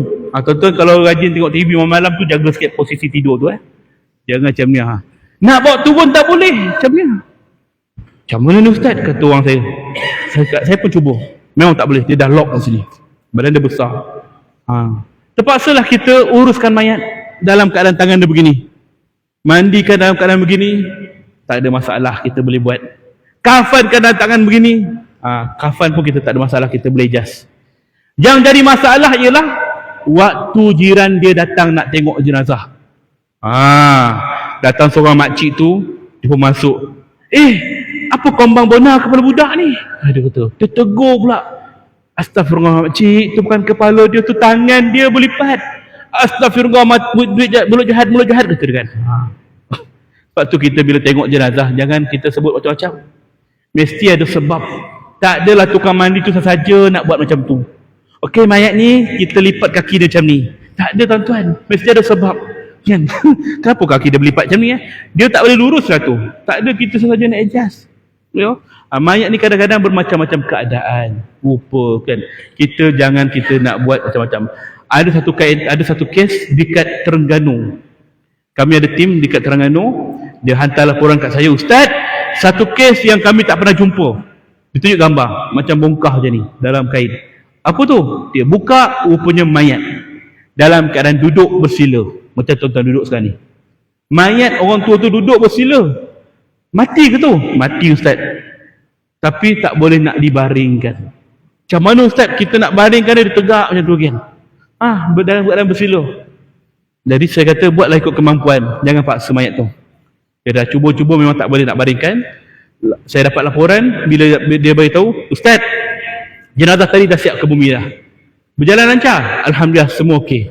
Cuma masalah Ustaz, waktu kita nak mandi dia dalam keadaan bersila, kita boleh adjust. Kita mandikan mayat dalam keadaan bersila tu, tak ada masalah. Time kafan kami boleh adjust kain kafan tu dalam keadaan yang sesuai dengan badan dia bersila tu. Cuma Ustaz, cabaran kami ialah time solat jenazah. Mayat tu bersila depan kami. Allah, pusing sikit lah. Seram. Duduk macam tu kan. Itulah dia tuan-tuan ya. Jadi bila kita terlibat dalam pengurusan jenazah, bermacam-macam rupa jenazah kita akan jumpa. Ya. Macam mana kalau kita terjumpa dalam keadaan mayat yang reput, berulat? Ada gambar? Tunjuk gambar? Ini untuk orang kata apa? Gambaran awal. Sebab tuan-tuan jangan ingat kita akan uruskan jenazah biasa saja. Ada kemungkinan satu hari nanti kita terlibat dalam pengurusan jenazah yang reput, yang dalam keadaan hancur, dalam keadaan berulat. Macam mana kaedah kita nak buat? Okey, itu waktu tu dalam keadaan begitu kita kena standby. Okay, antaranya itulah gambar tu. Asyik baik ada gambar. Ini mayat postmortem. Nampak tak jahit kasar tu? Dia jahit bunyi biasa. Ya. Asalnya mayat tu sebelah begini, terbuka. Nasib baik kat hospital, saya panggil dekat bahagian forensik, jahit balik. Dia boleh jahit. Sebab kadang dia fikir macam dia tanpa kapas je kan. Kita buka, terbuka. Jadi dada dia ni, dia tak keluar darah. Sebab bila dia dah terbuka besar, darah akan jadi beku. So tak ada mengalir dah. So dalam hal ini, kita kena jahit. Katakanlah mayat ini dibawa ke masjid atau ke rumah kita. Bila kita buka kain yang tutup badan dia, baru perasan hospital tak jahit. Macam mana nak buat? Jahitlah tuan-tuan. Jahit sendiri kalau boleh. Boleh jahit. Dia bukan guna jarum peniti ke, jarum kita nak masukkan benang pun susah. Tak ada tuan-tuan, itu jarum kain. Dia guna jarum dia macam mata kail, bentuk L. Kait sini. Ikat boleh. Ada kaedah dia. Tarik, guna tali tangsi tu. Jadi, kalau jumpa dalam keadaan macam ni, kita tak mampu nak jahit, kita tak mampu nak panggil orang hospital datang, lama lagi, lambat lah apa semua, ambil kapas, letak atas badan dia. Waktu mandi, kita mandi kalau betul-betul. Bersihkan darah-darah beku tu, kemudian waktu kapan, letak kapas. Supaya tak mengalir. Letaklah apa? Selotip, supaya kapas tu tidak terbang kan. Begini. Okay, next. Ini kaedah mayat meninggal 4 hari. 3 hingga 4 hari. Nampak? Macam mana nak tahu mayat tu besar? Mayat tu apa hari? Tengok ulat dia. Ulat dia dah gemuk-gemuk. Kita boleh tahu mayat ni berapa hari berdasarkan ulat-ulat tu. Kalau bersayap sikit dah 5 hari. Ini nak masuk hari keempat. Mayat ni mata dah ke dalam, berminyak dah muka dia. Kan? Bau dia jangan kita kata apalah. Kalau tuan-tuan biasa bau mayat atau bau bangkai kucing ke, bangkai tikus ke, kita boleh hadap lagi. Tu kucing tepi jalan tu mati, kita lalu busuk lah, boleh lalu lagi. Tapi kalau mayat dekat tepi jalan, nak lalu tak? Ada mayat tepi jalan tu, tak berani kita lalu. Bau dia saja lagi busuk daripada bau bangkai. Bukan nak kata hina pada mayat, itulah hakikat diri kita. Bila kita mati, itulah bau badan kita. Ya, mayat begini dia dah berminyak, dia dah keluar satu cecair. Nama cecair itu ialah air malar. Air malar. Ya, bukan malar segar. Itu radio klasik. Air malar. Air malar tu kat mana diam dia? Kulit kita ni ada 3 lapis. Lapis pertama yang ni, yang warna kulit ni lah. Lapis kedua, bila kita mati dia akan mereput sendiri. Dia akan terkupas. Dia nampak warna putih. Putih itulah lapisan kedua kulit kita. Kalau tuan-tuan nak putih, tak payah pakai produk apa-apa. Siat je kulit pertama tu. Nampaklah kulit putih kita. Ya? Kulit putih ni dia licin, ada minyak sikit. Kalau kita pakai glove, pegang mayat ni, dia akan licin. Silap-silap ketanggal kulit kedua ni, nampak lapisan yang ketiga yang dekat dengan daging tu. Di sinilah kita kena pakai kain untuk pegang mayat, supaya tangan kita tidak terlucut. Di antara lapisan kedua dan lapisan ketiga kulit tu ada satu cecair yang air malar tadi, bercampur dengan darah, bercampur dengan nanah, kudis. Baunya Masya Allah sangat-sangat memujakan. Kalaulah kita ditakdirkan Allah urusan jenazah begini, macam mana kita nak buat? Katakanlah itu jiran kita, jiran sebelah rumah dah meninggal ni, tolong angkat mayat ni, kata orang masjid. Kita boleh bagi alasan, minta maaf tuan, saya ada meeting ni, saya nak gerak dulu. Boleh lagi tuan-tuan. Katakanlah yang meninggal tu keluarga kita, macam mana nak buat? Bau dia tak tahan, nak muntah ni. Maka di sini kita kena hadap saja. Pertama, nawaitu kita, ya Allah, aku nak sempurnakan jenazah dia ni. Bau tu kita abaikan. Tips dia nak hilang bau apa dia? Bila nak masuk rumah orang tu, jangan acah-acah. Kata kalau rumah flat-flat kat sini kan, tiba-tiba meninggal, kita nak masuk rumah dia, jangan acah-acah masuk. Contohnya mayat kat dalam ruang tamu tu, kita masuk, bau datang, tak tahan, keluar, Astagfirullahaladzim, masuk lagi, tak tahan, keluar balik. Dia masuk keluar, dia akan mual dan akhirnya muntah. Maka jangan kita acah-acah begitu. Habis macam mana? Masuk, jangan keluar. Kalau boleh tak nak bagi kita keluar tu, tutup pintu, kunci, tak supaya tak boleh lari kan. Adablah kita kan, hidu bau ruangan tu sedalam-dalamnya, menggelotar tangan, berair air mata, telan air sikit. InsyaAllah lepas tu kita akan dapat bernafas seperti biasa, boleh hadap bau tu. Itu kaedah dia. Cuma kena ingat, kaedah ini pastikan jangan kita terlalu lurus sangat. Saya kata hidu bau ruangan, jangan tuan-tuan hidu bau mayat. Itu pandai nama dia kan. Jangan, saya tak buat itu. Yang kedua, saya nak masuk dalam tu pun saya pakai 2-3 lapis face mask tu. Jangan tuan-tuan buka hidung macam tu je sekali kan. Letaklah minyak cekapak sikit ke, minyak angin ke, untuk hilangkan mual tu. Itu tips dia lah ya. Dan kita kena ingat bahawa mayat yang mati dalam keadaan menjijikkan ni, sekalipun dia tak pernah terlintas dia akan mati begitu, dia tak pernah minta pun pada Allah, ya Allah kalau aku mati jadikanlah macam ni. Tak ada, dia tak pernah minta. Tapi takdir Allah yang menjadikan dia begini. Dan kita kena ingat, kita pun tak tahu macam mana keadaan mayat kita nanti. Jadi uruskanlah dia sebaik yang mungkin, tanpa ada prasangka jahat, prasangka buruk, jijik dan sebagainya. Jangan kita meludah ketika itu. Memang tak lalu makan 3 hari 3 malam. Satu lagi, adab kita pada waris dia. Jangan, kesian waris dia kan. Ayah dia meninggal begitu, kita buat macam tu. Maka kalau ada tanda-tanda nak muntah, lari. Tonton, kejap kan. Muntah dan berlari kan. Cuba kawal diri kita, sebab inilah keadaan mayat. Okey, ada gambar lain? Setengah dah? Okey, kejap. Okey, ini tulang mayat yang dah hancur, baru 10 hari tuan-tuan, dekat atas darat. Dia meninggal kat tepi jalan, tergelincir, tak tahu ke accident ke, orang langgar ke apa, baru jumpa lepas 10 hari. Ada cerita dia lah. Jadi nak katakan bahawa mayat dia dah tergabung macam ni.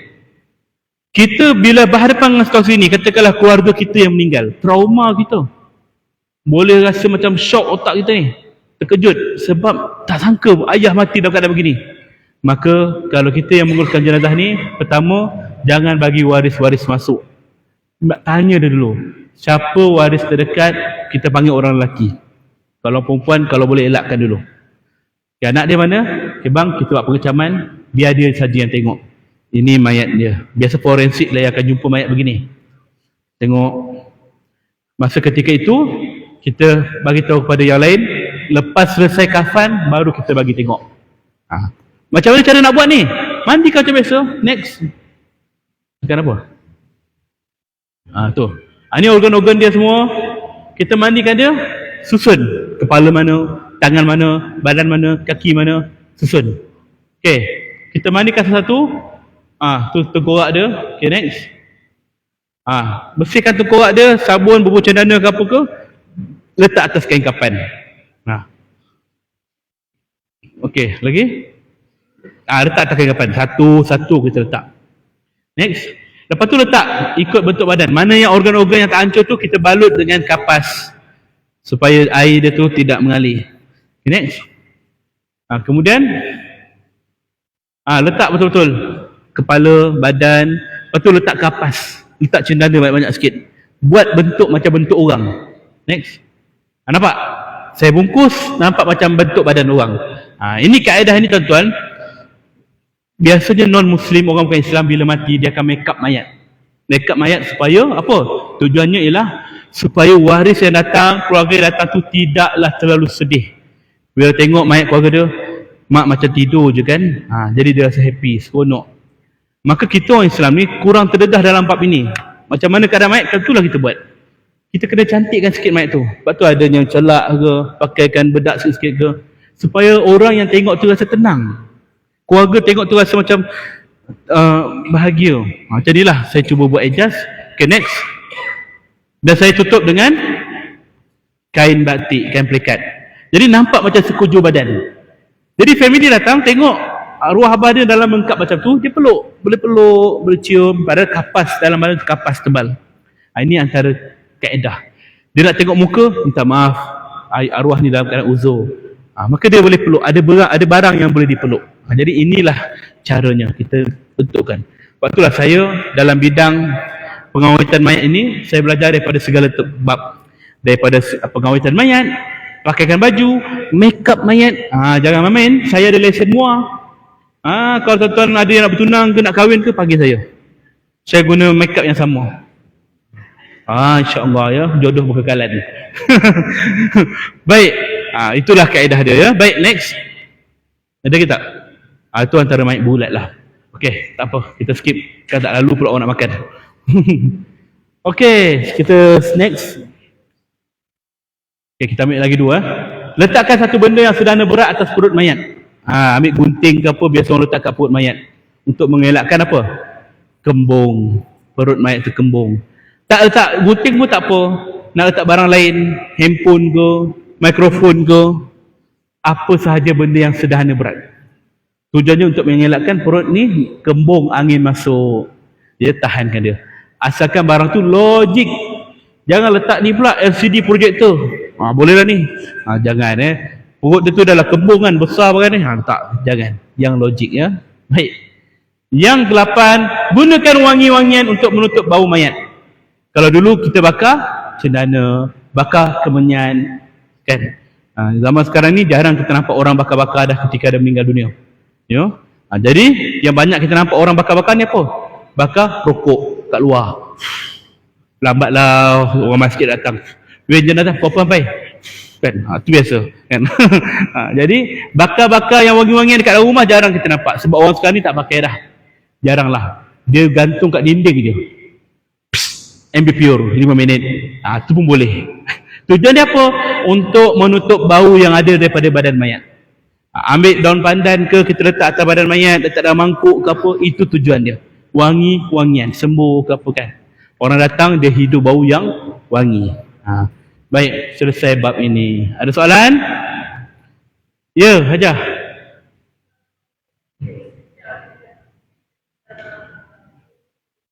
Bolehkah kita? Yes, itulah sunnahnya. Kita sebut innalillahi wa inna ilaihi rajiun kepada semua kematian, orang Islam ke bukan Islam ke, itulah kalimah dia. Ya, sebab mereka orang bukan Islam, orang kafir ni, bila dengar kita meninggal, orang Islam, adakah dia sebut innalillahi wa inna rajiun, ayah selamat mati innalillahi? Tak ada. Dia akan sebut rest in peace kan. Jadi itu cara mereka. Kita ada cara kita. Mereka meninggal, kita pun sebut innalillahi juga. Allahu a'lam. Soalan lain? Ada? Tak ada. Okey, alhamdulillah. Jadi kita selesai 2 bab. InsyaAllah kita sambung kejap lagi. Kita berehat dulu. Ya, boleh berehat Ustaz InsyaAllah. Nanti ada soalan lagi.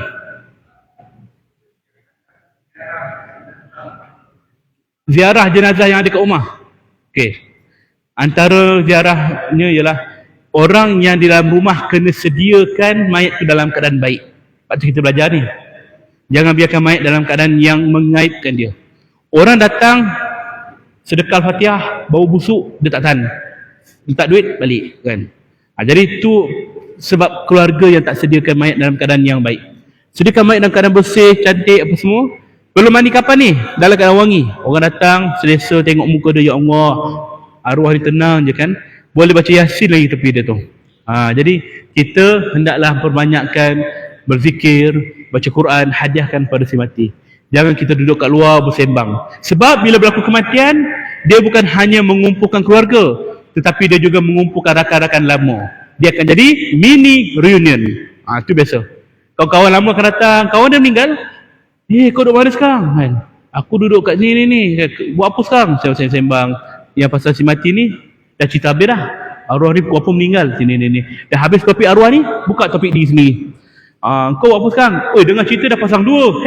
Gelak-gelak. Mayat dekat luar dalam lagi. Dia berborak-borak seolah-olah macam kat kedai kopi. Maka ni bukan adab yang baik. Nak cerita pasal diri sendiri, nak bersembang, jauh sikit lah. Ataupun lepas selesai, jumpalah balik kat kedai kopi ke apa ke. Jangan depan waris, jangan dalam keadaan jenazah masih ada. Ini bukan adab yang baik. Ya, baik, itu antara adab dia lah.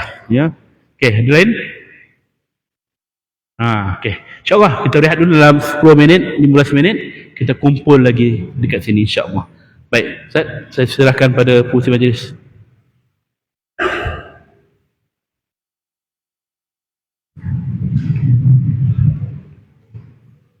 Siapa